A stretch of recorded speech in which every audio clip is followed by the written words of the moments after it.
maybe kind of switching a little bit here, I wanted to ask you about the AAM economic impact report, and kind of specifically to the impact on small towns, and sort of the importance of the small towns, and the manufacturing industry that is there.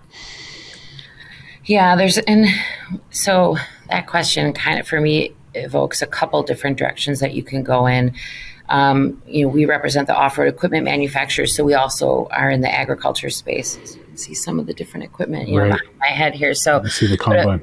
A very strong farm economy. It doesn't only benefit farmers and ranchers, it also helps to, of course, protect the agriculture equipment manufacturing jobs across the U.S. That segment represents 650,000 jobs. I think supporting rural America, but it's not just about supporting, of course, the farm economy. It's so much more.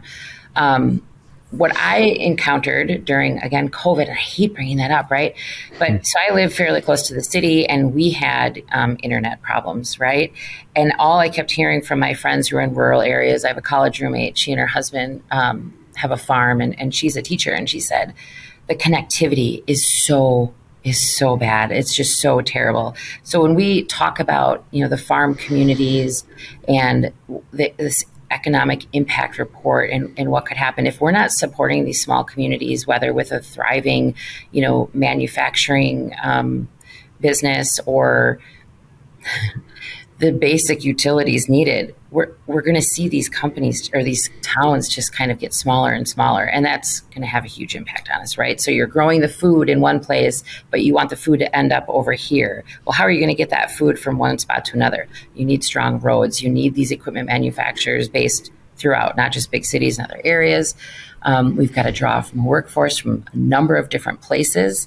But this challenge is that part of this Infrastructure Act needs to go to fund, strong utilities in these areas, the strong, safe roads and bridges to move products from one place to another.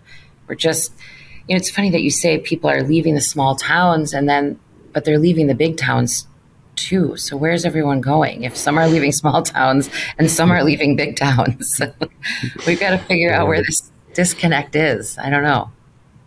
I saw a migration map recently, and it looks like everyone's going to Florida. It seems like a lot of people are heading south, and it's warm and water.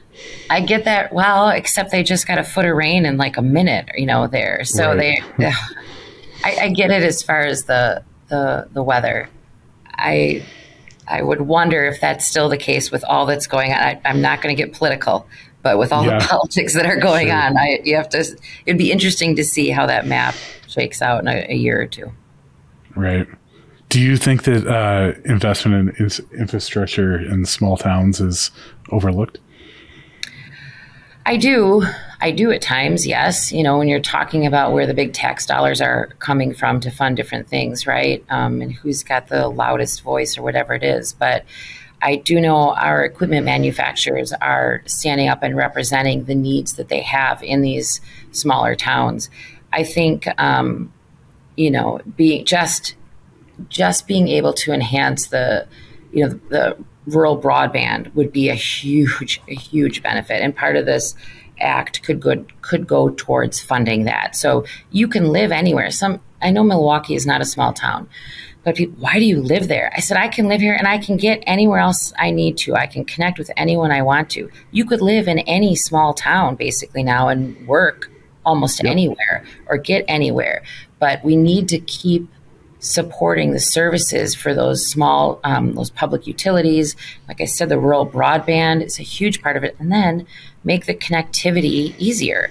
So again, with better roads or bridges, you're going to spend less time on the roadways. You can get into electrical vehicles. I don't know if we're going to or not, but just that better efficiency, make it more cost effective. And then that kind of takes the challenges away or the cons away from someone who's debating if they should live in small town or large town. Equalize it a little bit without adding the things that the small town people hate. Bring them the things they need, right? Access to strong internet or something, fresh, clean water. I mean, these are basic things that could, I think, make a difference. Agreed with all of those.